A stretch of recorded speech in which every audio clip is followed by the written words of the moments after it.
Focus करेंगे, सोने में फोकस नहीं करेंगे। देखो ब्रेन जो है ना, ब्रेन, इस ब्रेन का जो फूड है वो क्या है? वो नींद है। अगर ब्रेन को नींद नहीं मिली ना तो ब्रेन काम ही नहीं कर पाता सही से। इसीलिए अगर हमें खाने के लिए रोटी चाहिए तो ब्रेन को नींद चाहिए। स्लीप जो है ना, मोस्ट इंपॉर्टेंट फैक्टर है जिसे मेजॉरिटी ऑफ जो स्टूडेंट्स हैं वो इग्नोर कर देते हैं। उन्हें लगता है सोने की जरूरत नहीं है, बाद में सो लेना, पूरी जिंदगी पड़ी है सोने के लिए। ऐसा नहीं है, ब्रेन को नींद चाहिए। अगर आप ये मान के चलो कि अगर आप 7 से 8 घंटे की नींद अगर नहीं लेते ना तो आपका ब्रेन प्रॉपर फंक्शन नहीं कर पाएगा। आप कितना भी पढ़ लो आपको कुछ भी याद नहीं होगा। तो नींद बेहद जरूरी है। दूसरा, अब जब भी पढ़े ना तो पढ़ते समय आप ब्रेक ले। आपने 50 मिनट का आपने पावर स्टडी किया, फोकस स्टडी किया, 10 मिनट का आपने ब्रेक लिया।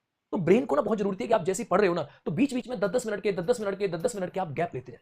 ये आपके ऊपर डिपेंड करेगा। मान लो आपने 1 घंटा पढ़े, 10 मिनट का गैप लिया, फिर 1 घंटा पढ़े, 10 मिनट का गैप लिया। देखो अगर इसको हम ऐसे मान के चलें कि अगर आप 1 घंटा पढ़े, आपने 10 मिनट का ब्रेक लिया, 1 घंटा पढ़े 10 मिनट का ब्रेक लिया, 1 घंटा 10 मिनट का ब्रेक लिया, 1 घंटा 10 मिनट का ब्रेक लिया, तो 4 घंटे आप जो पढ़ोगे ना, इस 4 घंटे में आपने क्या किया? 40 मिनट का आपने ब्रेक लिया। ठीक है, आपको लगा समय आपका खराब हो गया, तो करीब आपके 5 घंटे खराब हो गए, जिसमें से आप 4 घंटे पढ़े। लेकिन मेरे प्यारे बच्चों, इसको आप देखना कि 4 घंटे आप पढ़े हो ना, ये 4 घंटे आपके बहुत ही इफेक्टिव है। बजाय इसके कि आप 5 घंटे लगातार पढ़ते तो आपको 3 घंटे की पढ़ाई भी याद नहीं रहती। क्योंकि जो ब्रेन है ना हमारा, इस ब्रेन को बार बार गैप चाहिए होता है। और ब्रेन की आदत है कि ब्रेन जो है वो चीजों को ब्रेक के बाद लर्न करता है। उसे वो खुद ही खुद चीजों को जो आप पढ़ते हो उसको दिमाग के अंदर वो सारी चीजों को सेट करता है। तो सेकंड रणनीति होगी कि आपको ना बार बार क्या करना चाहिए? 10-10 मिनट की ब्रेक लेकर पढ़ना चाहिए और ब्रेन को प्रॉपर नींद देनी चाहिए। तो 80-20 का रूल हो गया। दूसरा हो गया कि आप ना बार ब्रेक ले बीच में।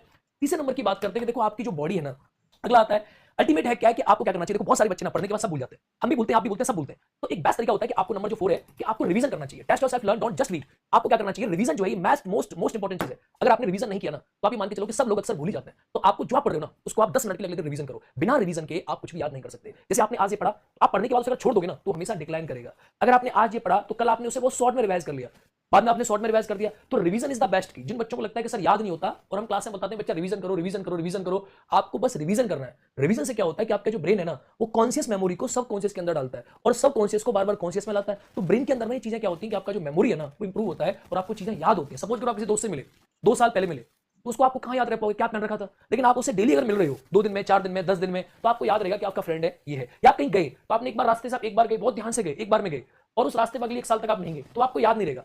इसी रास्ते पे आप गए और आप बिना ध्यान के गए, ऐसे ही चले गए किसी के साथ, फिर अगले 3 दिन के बाद दोबारा ऐसे ही चले गए किसी के साथ, फिर चले गए ऐसे ही किसी के साथ, तो आप ना बिना सीरियसनेस के आप गए लेकिन फिर भी वो रास्ता आपको याद रहेगा। तो अगर आप बहुत सीरियस होकर नहीं पढ़ पाते हो लेकिन आप बार बार पढ़ते हो, आपकी मेमोरी बहुत वीक है लेकिन आप बार बार याद करते हो, आपका दिमाग का लेवल बहुत डाउन है लेकिन आप बार बार पढ़ते हो, तब भी आपको चीजें याद हो जाती हैं। तो ये अल्टीमेट हैक है। तो मेरे प्यारे बच्चों, आपको मैंने 4 चीजें बताई। ये 4 चीजें आपके एग्जाम के लिए बेस्ट है। पहला मैंने बताया कि अगर आपको याद करने में समस्या आती है तो आपको सबसे पहले ये करना चाहिए कि आप 80-20 का रूल फॉलो करें। 20% सिलेबस है जो आपके एग्जाम में आने वाला है, 80% को अलग करके 20% में फोकस करें। उसी 20% को बार बार आप क्या करें? याद करें। हैक नंबर 2 है कि आपको प्रॉपर नींद लेनी चाहिए और बीच बीच में आप ब्रेक लेकर पढ़ें। और हैक नंबर 3 है कि आप अपनी ब्रेन को अपनी बायोलॉजिकल क्लॉक को अकॉर्डिंग रेडी करें। जिस समय आपका एग्जाम है उस समय के लिए अपने आप को प्रिपेयर करें कि दिन में एग्जाम है तो